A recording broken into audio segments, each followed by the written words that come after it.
All right. Good morning, everyone, and welcome to the December edition of Reverse Book Club.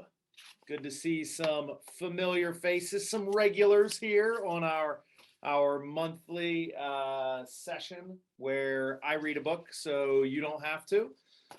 Really excited about this one today, and I probably say that every month, but this is timely given the season that we were in. It's also something that I feel like has become a bigger and bigger part of the conversation that I have with agents, specifically around the repeat and referral business.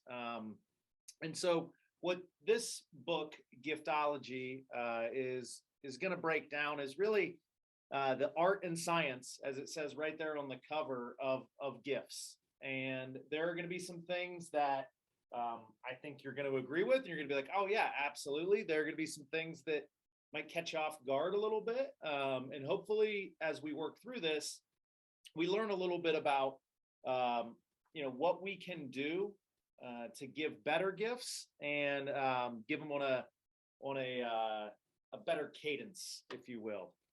So we're going to dive right in. So here's today's agenda. This is a relatively short book. Can be a little bit repetitive at times, which so can I. Don't mind that. Repetition leads to recognition, as we always say. So they've got a few solid points that they really hammer home. So the first thing is we have to, just like in a lot of conversations that we'll have where we always say start with why. Like this one starts with, you just have to first understand the power of and appreciate the power of gift giving, and then understand the relationship roadmap. These are things like, who we give to, when we give, things of that nature. And then the really, really practical approach to, hey, what are the gifts that I should be giving? What are the characteristics of a gift that I should be giving? And why is that? And then finally, what's the opposite of that? Like, what are the gifts that I give that are, effectively throwaways, right? I'm getting no credit for it, or it's getting lost in the shuffle with everyone else's gift.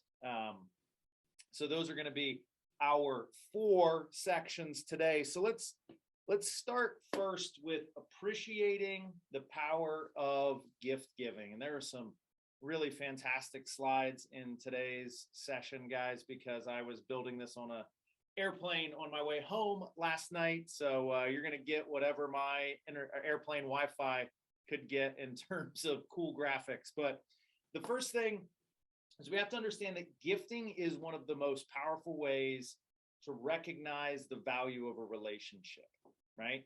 And so, that's a really, really important piece to break down, is that when we're gifting something to someone, we're saying something about the relationship, right? That can be very powerful, or it could really backfire on us, right? It could be a big positive, or it could not, because what's more significant if we approach gift giving with the mindset that they suggest in the book, which is that you are giving a gift to commemorate a person, not to commemorate an event, right? Like their birthday or a holiday, but instead, right, you're not giving birthday presents or Christmas presents or Hanukkah presents. You should be giving gifts to that person, right? And so that shift alone, I thought, was really interesting. And they talk a lot throughout the book regarding timing, and how people give gifts on a certain cadence, and then there's this log jam of gifts being received. So some interesting stuff there around timing. The second thing here is that there's really a threshold to create reciprocity.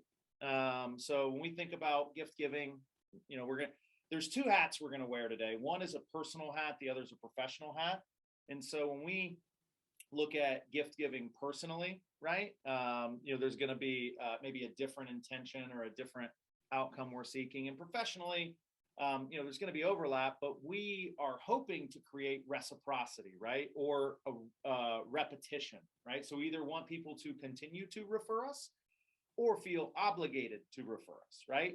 And so there is, some low level pseudoscience around like, oh, if I buy Tom Seaman a Coke, he's going to feel obligated to, do something for me, right? Maybe buy me a sandwich, whatever it is. But there's a threshold that you have to hit to create the urge for reciprocity in the other party, right? And gift giving very well is going to help you hit that threshold a lot faster, and avoid the sort of tit for tat, right? I think I've talked to a couple agents where, they do the $5 Starbucks gift card, or they do the, handwritten note with a $10 Chick-fil-A gift card, or just some gift card. And they have, whether it's their hairdresser or their inspector, they're like on the cycle of just sending each other $5 or $10 in gift cards every time they refer to one another.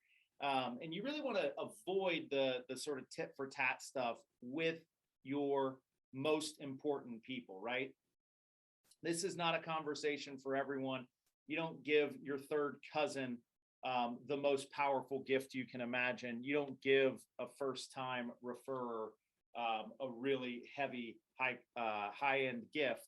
But this conversation's for like, who are my top 25 people that I could put on a cycle and really create some huge reciprocity.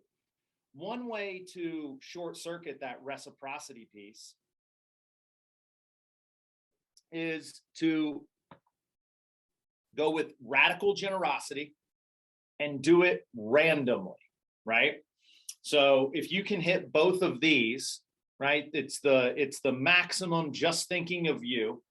Hey, saw this, know you mentioned this, know you like barbecue, saw this spice set or whatever, boom, got it for you. And thought you'd have to have it. And the randomness piece is, like I said, we only have room for so much in our brains, right? And that is, that's just the fact, right? So if everybody sends us a Christmas card around Christmas, I know that I got a lot of Christmas cards, but it's really hard for each one of those to stand out. If everybody gives me a present on my birthday, right, I might know that I got several presents, but there's a best present and a worst present, right? And I'm probably not holding on to anything in the middle.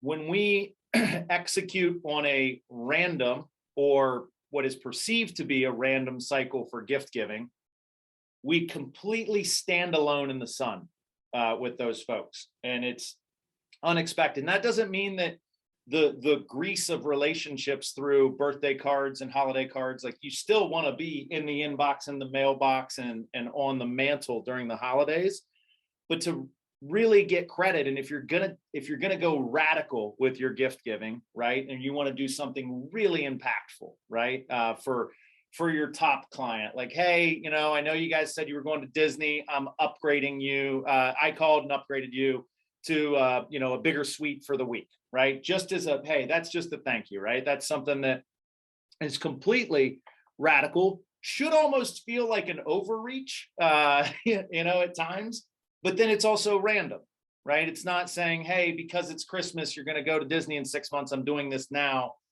And the staying power of that is lost. And so the biggest takeaway that I had from this segment, and there were a lot, because the randomness one is really goes against my grain, right? Like, I am a, set the smart plan, send the birthday card, send the holiday cards, send the anniversary card, whatever it is. So the randomness factor is something that I think really was jarring to me in terms of the way that we reach out, show appreciation, give gifts. The biggest takeaway, though, is if we're going to do this at a really high level, and we're going to avoid the tit for tat, they suggest, don't think about ROI. Don't think about the ROI of a gift, right? I'm going to spend $500 and I'm going to get this referral, and this referral is worth X, Y, and Z. Think about the ROR, which is return on relationship. And so, you may, over the course of a 5 years in multiple relationships with your sphere, your top referral partners, invest thousands and thousands and thousands of dollars, right?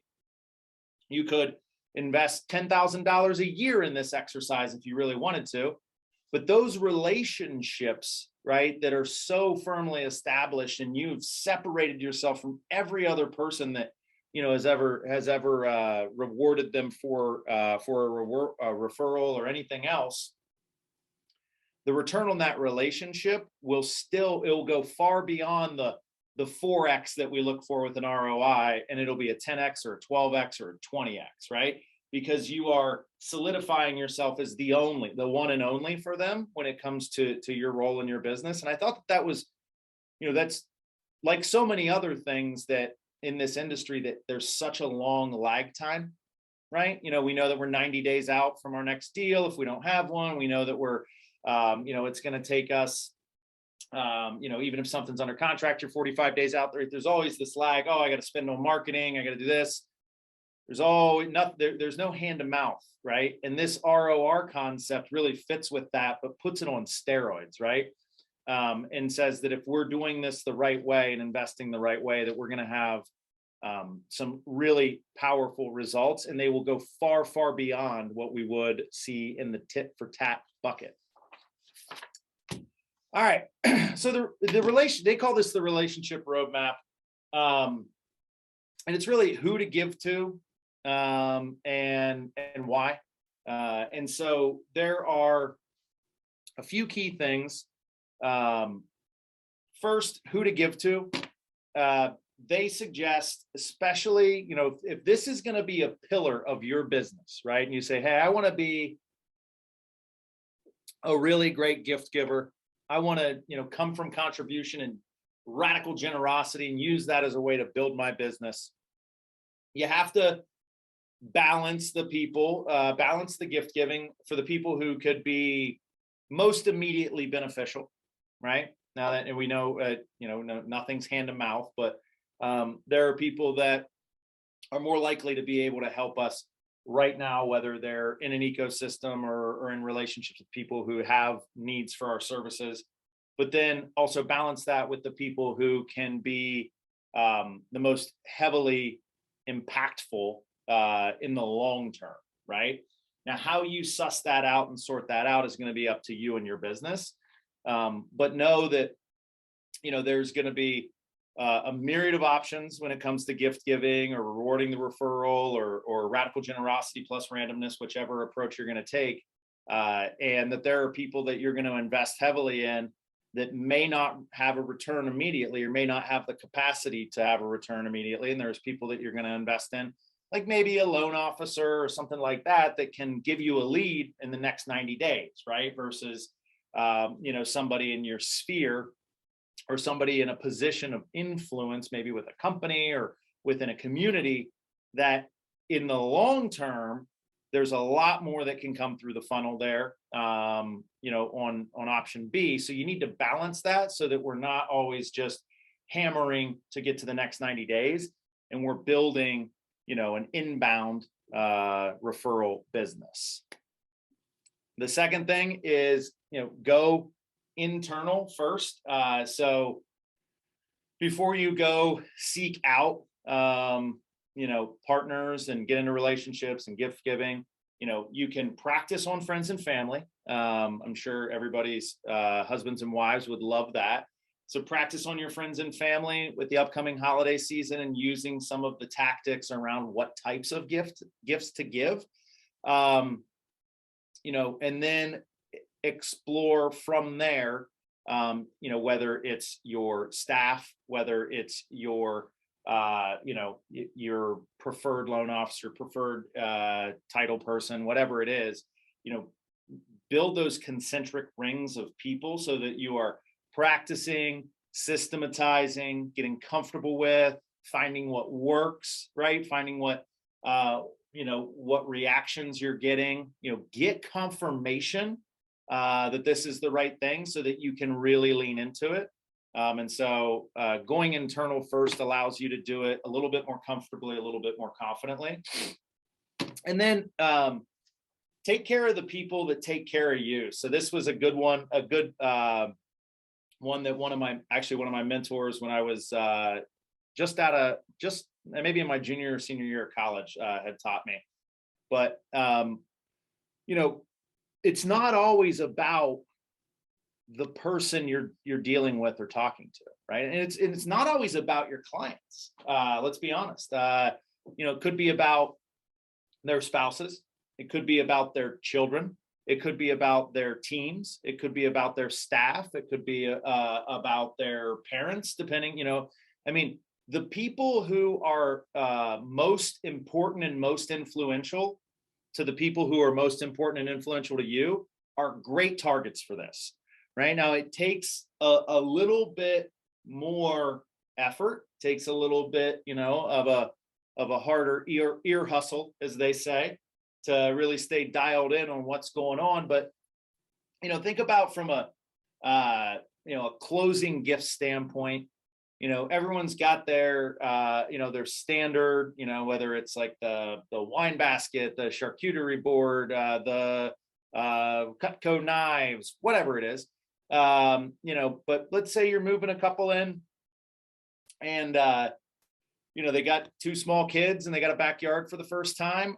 I mean, hell, you might spend $300 on Cutco knives. Hey, could you spend $500 and get a Fisher Price play set for the backyard or a swing set, right? And just completely blow everybody's minds, parents and kids alike, right? And so that whenever, and this applies so much more substantially to the most powerful people, right? So as you start to interact with and engage with executives or a really strong head of household, right? Like those individuals are the least likely to be on receive for gifts, but are going to be the most heavily impacted and excited when you identify the people that are important to them and then provide something special for those folks. It's an absolute game changer when you take care of the people that take care of them. Should say them there, which is a huge takeaway, huge reminder, a really, really powerful way to go above and beyond. And if you shift your thinking, if you just look at the people that are in your world right now, and think about, I think everybody on this call, I think, has siblings or is an aunt or an uncle or a parent. And so I think about in the last 10 years, since the introduction of grandchildren into our family, nobody's really that interested in giving gifts to one another, right? Like my brothers and I, we don't exchange gifts around the holidays or birthdays, but for their children, it's very important for me to give gifts to their children. And it's very important. I mean, it's very exciting for them to see their kids on receive for that. And so, it doesn't just have to be familial, or it doesn't have to, same thing with your colleagues. If you're dealing with people who could have what they want when they want it, that's where can be really, really, really impactful. And that really gets defined by what types of gifts are we giving. So let's go through some of the guidelines here that they recommend. I think there's 9 or 10 that really stood out to me and that felt like authentic enough and actionable enough, right? And so none of this, I should also say that none of this really gets into what, right? Like, give the swing set to the people with kids, give the wine basket to the newlyweds. It doesn't get into any of that.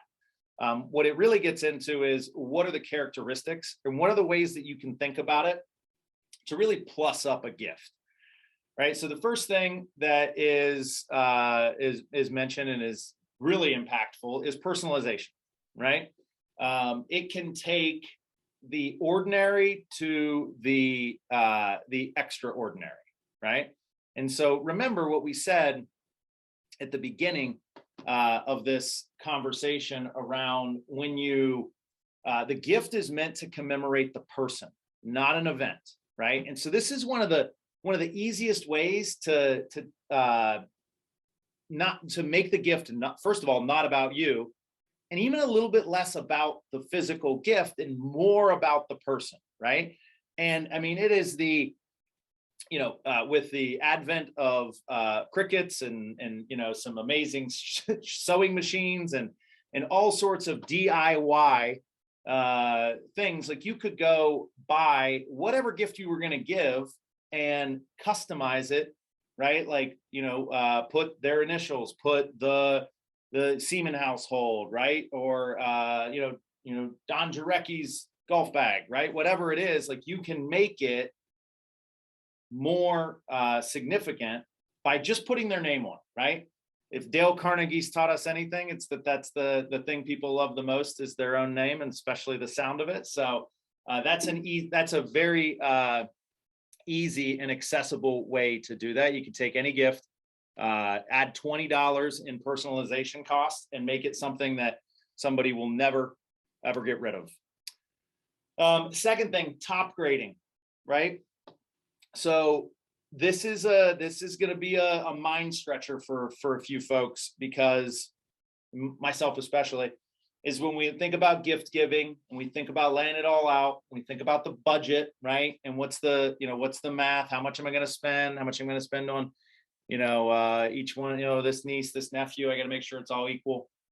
This really says like, hey, if you're going to spend, $250 on the middle of the road product, a nice product, but you could get, a 1% product for 400, like push to the 400, right? Top grade, especially if you know that the person that's on receive for the gift is going to appreciate the difference, right? And this always becomes really hard when we want to gift inside of somebody's hobby, right? When you're gifting into somebody's hobby, you can't go middle of the road. You got to go best in class, because they know what best in class is. They know they probably already have something slightly better than middle of the road. And if we push to best in class, it's going to be something that really blows their hair back. All right. Next one, one of a kind or unique gifts, right? And this can be a really fun way to approach gift giving. Whether you go to thrift shops or swap meets or just local, farmers markets, artisan shops, and identifying like, hey, I know that I want, some sort of, decorative book, but I'm going to go and I'm going to find one, or maybe put one together, right? This is where, you can do some things to amalgamate gifts and make a one of a kind, very unique offering to your client, which can be really, really impactful. There's a correlation they suggest in the book between the impact of the gift and the other party's recognition of its difficulty to obtain. And so that is, that's going to be pretty impactful. And don't hesitate to tell folks, where you got it, if you got it somewhere cool, right? Like, oh yeah, I was driving down to, Grandpa's Cheese Barn, near Mount Gilead. And I decided that, what do you know, there was a Amish swap meet, and I walked through and I saw this, and it was the last whatever. And, put that in a note with the gift, right? And add, imbue it with significance if you have to. All right, next one, get things that are high use. And this is, again, it's not all about how much you spend. It's not all about the fanciness of it. If you give a high use gift, if you give something practical that is going to, get, weekly or monthly use, then that's every time they grab that, every time they get into, every time they bust out that cast iron skillet, they might think of it, right? And when they think of you, they're going to think of what you do, who you help, what you need, et cetera, et cetera. So high use gifts, very impactful. Visible ones as well. There's a balance here, but if you have the ability to, if you know you can give something that somebody will put on display, and this is really where top grading or one of a kind and unique gifts kind of come together.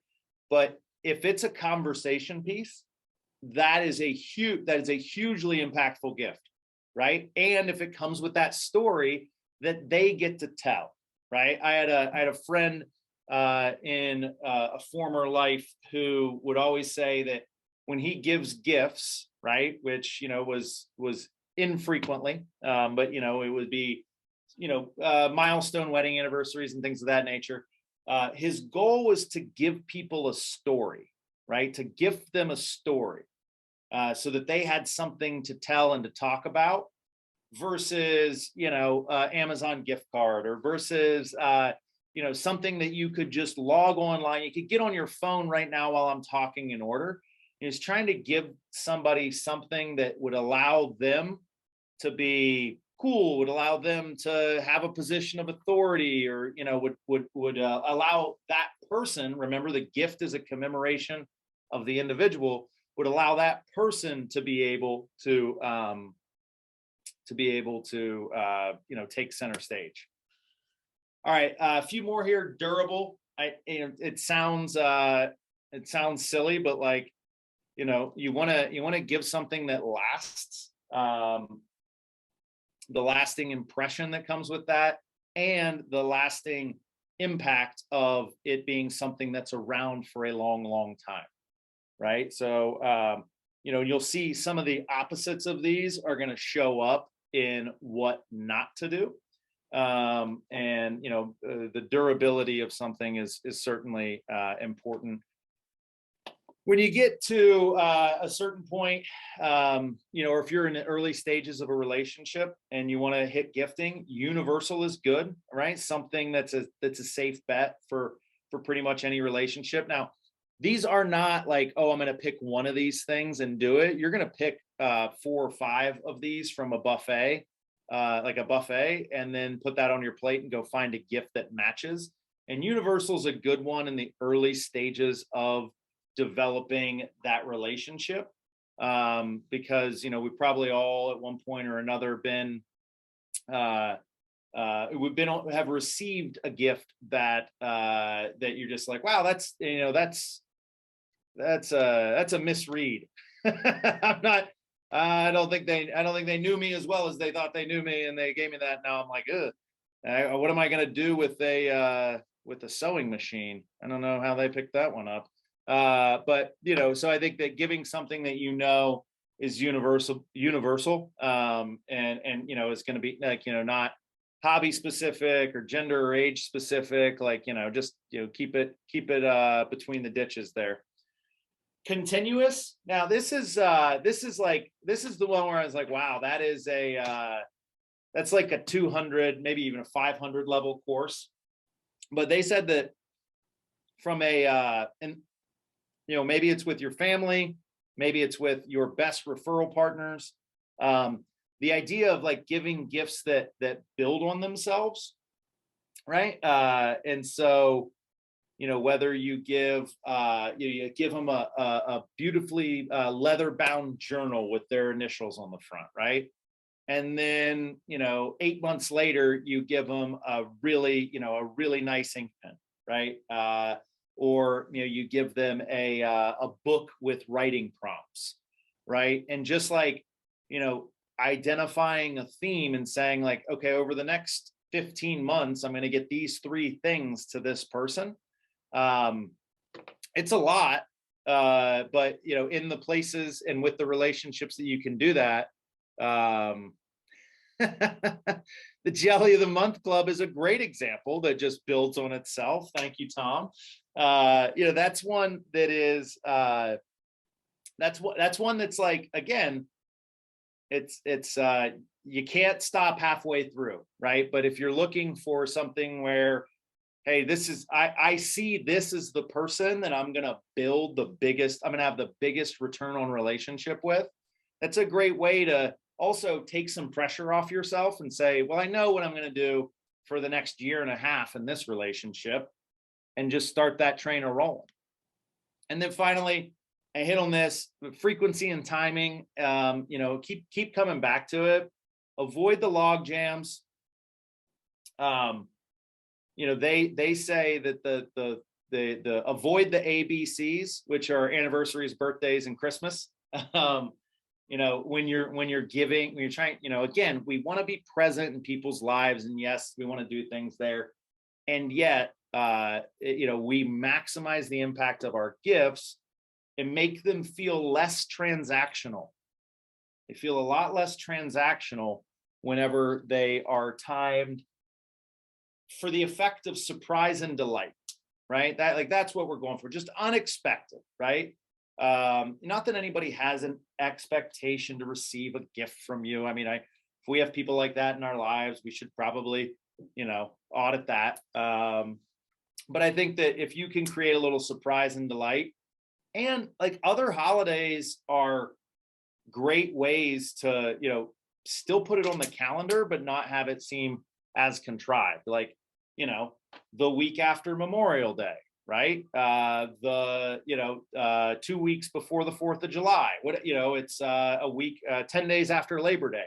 You can still calendarize, right, around other holidays or around specific times of year that just aren't the times that everybody else is going to be coming to the party with something with a bow on it.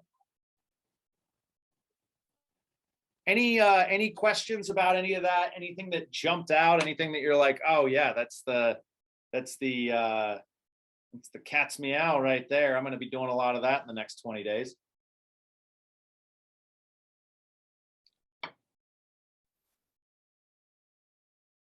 I think for me, it's, when you start to think about how easily, you can, and I keep coming back to like the Cricut and the Singer sewing machine, but like, we all probably have one or know someone with one. How quickly you can take just an everyday run-of-the-mill item and make it something that somebody will be, proud to use every single day or wear or whatever, because it has their name or their initials or their family or whatever on it.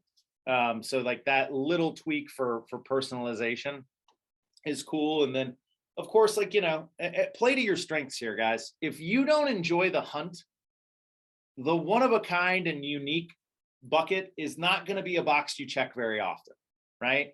If you don't want to go out and find, a limited edition, or an antique or whatever, a one of one, that's fine. You don't have to. Or if you're saying like, hey, Mike, like the idea of doubling what I spend on closing gifts gives me a little bit of anxiety. Okay, like top grading might not be your play right now, but pick a few and think, put some mental horsepower into it, just so that we're not doing the same thing every time with every person around anniversaries, birthdays, Christmas, closings, whatever. All right, things to avoid, right? Let's go to the opposite side of the tracks here. First things first, trinkets, right? So these are just anything that's like, this would lack durability. There would be ubiquity. I'd go buy 100 of them on Amazon, right? Like anything that you're buying in bulk, and, unless you're leveraging it as a adjacent to a larger gift or as a part of a menagerie, like a basket or something, like avoid trinkets, cheap stuff, imported stuff. You're not going to get anything for it. You know what I mean? You're going to get no credit for it, and at worst, it could hurt you. They recommend staying off the branded merchandise, because again, we want we want the gift to commemorate the person. We want it to be about the person, not about the gift, right? And when it's branded and there's a big logo for the company of the thing that it is. Now I understand that that can be a status symbol, right? But again, if you're giving a gift as to create a status symbol, that status symbol, that person very well could go acquire that status symbol on their own. And so it might not be as impactful, or it might not be something that they want. Easy to obtain items. I think I talked a little bit about Amazon earlier. But the idea that if I can go get it anywhere, right? There's always going to be a thoughtfulness component. But remember, we're not trying to give good gifts. We're trying to give radically impactful gifts. And so, if you could just cruise through the Walmart and pick whatever the gift is up for a couple $100, well, then I can too, right? And if I wanted it, I'd probably already have it. And that's an important mindset, is that things that are, whether they're branded or accessible or cheap, those are all things that if people wanted, they could have, right? Very, very easily with little effort. And so where you're, when it's, unique or one of a kind, or it's top graded, or it's personalized, you've moved in, you've imbued this gift with effort that I wouldn't even put into myself. And that's incredibly endearing. Gift cards. Now listen, there's exceptions to all these, because again, a $5 gift card or $10 gift card to your inspector because he did a great job and turned it around for you real quick. Buy the guy a couple cups of coffee. That's perfectly fine. Or number one exception, what I'm running into right now with my nieces and nephew, gift cards are great for teenagers because who the hell knows what they want. And so there's a time and place for all these things, but if you're starting to ratchet up the gift giving, and especially from a financial consideration, if you're going to go spend $200 or $150 or $250 on a gift, right, for somebody, $250 Amazon gift card is, you're not getting the bang for your buck. You're not getting the splash there. A lot of recommendations to avoid tech, right? So, and the reason for that is that the shelf life of it, right? We are rapidly advancing technology every 3 to 6 to 9 to 12 months. Every 12 months there's a new iPhone, right? So when you gift tech, right, it's like a sugar high, right? There's everybody's really excited because it's got this really cool piece of tech, but in 6 months it's 12 months it's obsolete. 6 months it's not cool, 12 months it's obsolete, right? And so the danger of that is that you don't get the longevity for the investment, right? So tech is a very expensive gift with a short lifetime, right? Now it is high use, right? Give somebody, I don't know what client you'd give an iPhone to, but they're going to use it every day. They're going to touch it every day. And yet it's not, there's some ubiquity to it. There's access to it. Everybody has it. Perhaps if they wanted it, they would have it.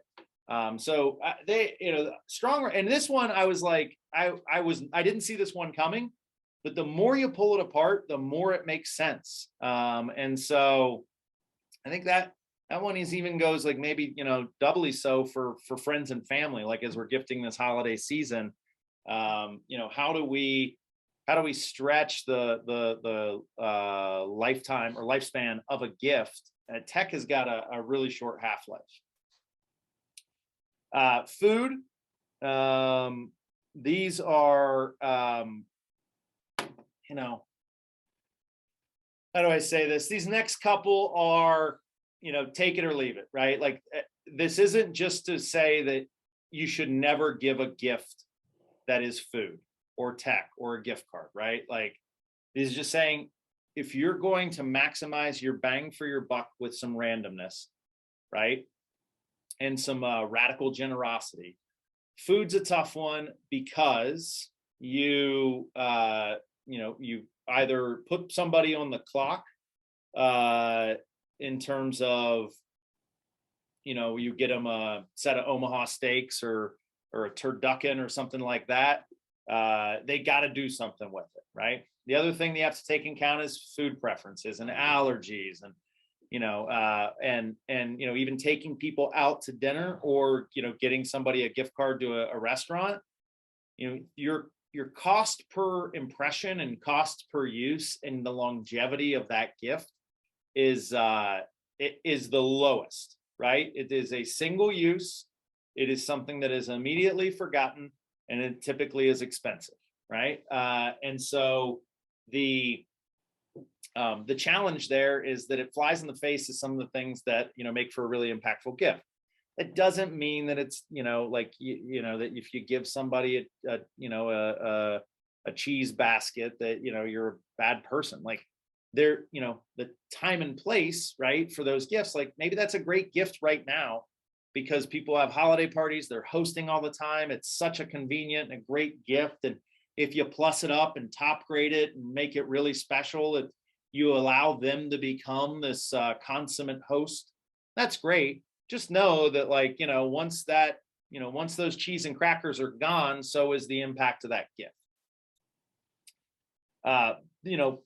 They also put booze in the same bucket. So listen, if you've already bought, you're planning on giving a bunch of liquor out as gifts this holiday season, and you want to reconsider it, I know of a place, a Good Home. I can give those a Good Home. So you can always gift that to me, and I will be incredibly appreciative of it. But I mean, same thing. Alcohol can be a sensitive subject for some people, especially in the early stages of a relationship. It's a risky gift. The exceptions here are, if you know that you've got a client who's a big bourbon guy, right? I actually helped one of our agents with this, and they do you a huge solid, or you want to get them a really unique closing gift. There's actually, the very, very, very, very high end of food and booze probably fits enough of the categories to make for a good gift. So this individual reached out to me because I run in a couple bourbon circles, and he was like, "Hey, I want to get this guy a gift, and I want it to be special." And he's like, "So I was thinking about getting like the nice bottle off the top shelf at the liquor store." And I was like, "Well, with just a little bit of effort, right, reaching out to me, I was able to connect him with an off-market bourbon dealer who has incredibly unique stuff that you can only get in Japan, stuff you can only get in, South Africa, like all sorts of stuff. And the difference is not that much. I mean, it was, you go spend $125 on the nicest bottle in the store, you can spend $200 and get something that, is only available in Wales. That's a really cool story. That's going to sit on somebody's shelf. That's going to be when the guys come over, the bourbon club comes over to this guy's house, he's going to say, "Look, I got the Blanton's Gold label," right? Like that is I think a very acceptable way to do booze. But again, if it's, just a bottle that anybody can do, and again, know your audience, guys. Like I said, some people are going to be tickled to death. I'd never be offended by that. Like, a lot of people would love it. And again, the radical generosity though is like, that it's probably not passing muster on enough things unless it's heavily top graded. Clothing, same way. If you're not going with a unique, one of a kind, super durable, long lasting piece of clothing, probably not going to be very impactful. The other thing to consider is, there's a lot of taste that goes into that. We've all had spouses or parents or significant others buy us things that they think we would look great in and love, and sits in the back of the closet for a while. I mean, my entire childhood, I would say from about 4 or 5 years old up until just a couple years ago, so almost a span of 30 years, My Uncle Bob gave my dad a sweater every year for Christmas, right? Gave his brother, and it was, I mean, really nice, high end, I mean, great, cashmere, and I mean, just brilliant stuff. My dad didn't wear sweaters. If you went into his closet, and it was a joke because I mean, to my dad, my Uncle Bob never, never figured it out. My dad never wore sweaters. So there was just a stack of sweaters that still had stickers and tags, right? And you could just go through. It's like, oh yeah, this is 1998, this is 1999, this is 2001. And so yeah, I mean, there's a little bit of tone deafness there on the giving side, but at the same time, like you might think like, oh yeah, this is great. I'm going to get this for this person, and it could fall flat. And then finally, cash. Cash has, barring those situations where somebody is in a great time of need or something like that, cash really is like in zero impact, right? When you think about, especially for folks at our stage and age in life, right? Even if I gave you $1,000, right? It's not a life-changing sum of money. It's something that, the majority of the people in this call are probably putting either right in their savings account, right into their bellies, or right to a credit card company, right? And so like, it's not moving the needle. Even though like, $1,000 is an incredible gesture.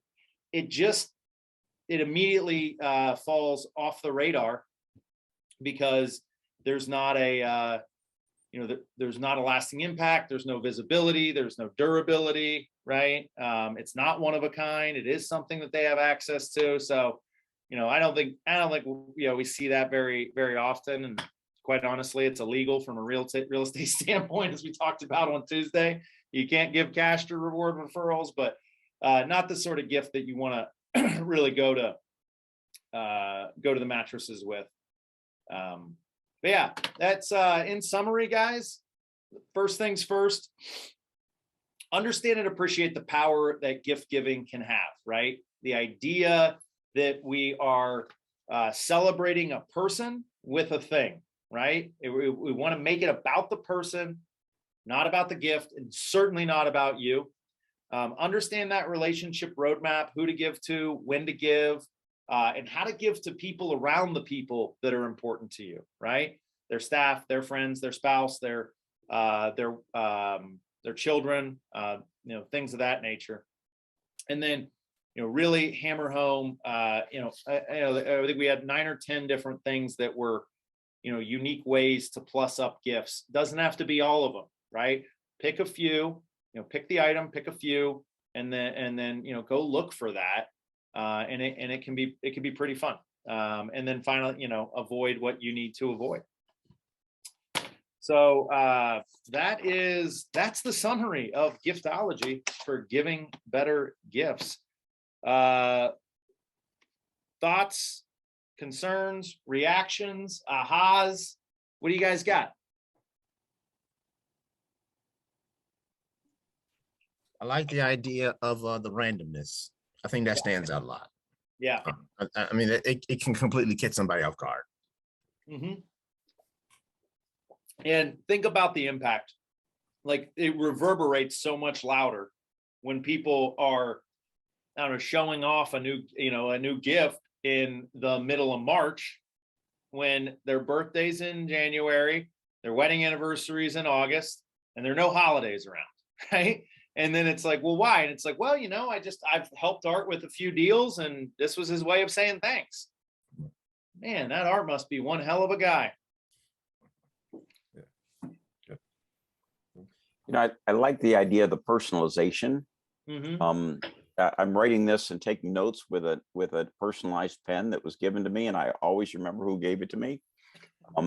But I recently I've given a few gifts. There's a potter out my way who makes specialized clay things. Nice. And you can personalize it with information on it too. And it's so I've got what I'm giving now. And you know, those kind of things, I think people always remember. So good tidbits in there. And, Yeah. and you don't know the value of things like that either. Right. There's a fantastic takeaway. It's like, I don't know what it would cost to go have a custom made pot. I don't assume that it's cheap. I'm sure that it's more than the one I would get in a Home Depot. So like, you know, but it's also like, it's not all about spending more money, right? There is this, you know, when you have something that is maybe cost ambiguous, that is, you know, that can be even more meaningful, because then the whole concept of what did you spend on it even falls out of my mind. And I really like the, you know, part of this is beginning with the end in mind, right? And, you know, if we're looking longer term, return on relationship, and we are, you know, we've been showing homes to this client for a few weeks, we've got to know them, right? And yeah, it's our job to get them a deal. It's our job to help them find a house. But as we start to know them, we should start building out what might be a fun, unique way to celebrate them when you get them across the finish line, right? And that way, you know, you're thinking, it's not like, oh, this closes in 3 days, I have to think of a way to give them a really unique gift. You thought of it 3 months before they actually closed. And then, you know, that is just, I mean, that'll blow people's hair back. And again, doesn't have to be big, that, you know, it doesn't have to be, you know, anything particularly, you know, grandiose. It's just really imbuing it with a lot of thought and uniqueness that could be really impactful. That's great. What else? Anybody want to drop anything in the chat? Big ahas, things you're gonna do. I really like the what you said, Tom, about the, you know, you got the local potter. You know, I mean, that's a one of a kind, right? That's one of one, right out of the gate.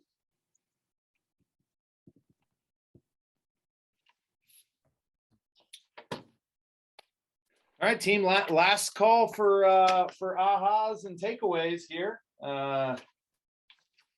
Otherwise, I'll put my address in the chat box, and if you guys want to practice on me, you are more than welcome to. And I'll take that as compensation for today's time together. No, I of course am kidding. Really thrilled to have you guys join for this one today. It was a fun one. You know, I think that, you know, and I'll be honest with you, like, I know a lot of these I say, like, you should definitely read this, because I don't think you need to read this one. I think this one is it's what you would expect with a few surprises. And I think I pulled the surprises out of it for you. And so, you know, this is going to be recorded. It's going to be on the YouTube page. I've got my notes if you need them, if you want to revisit anything. As always, you know, feel free to reach out. But, you know, if there are no other big ahas or no other questions, we're going to wrap up a few minutes early, and I'm going to bop downstairs for my next meeting. So guys, have a wonderful, wonderful weekend. The first one here in December looks like it's going to be a bit of a chilly one, but that's all right. We'll see you on Tuesday for a very special sales meeting with Terry Shimoleski, breaking down the 411, a really powerful business planning tool. So don't miss that.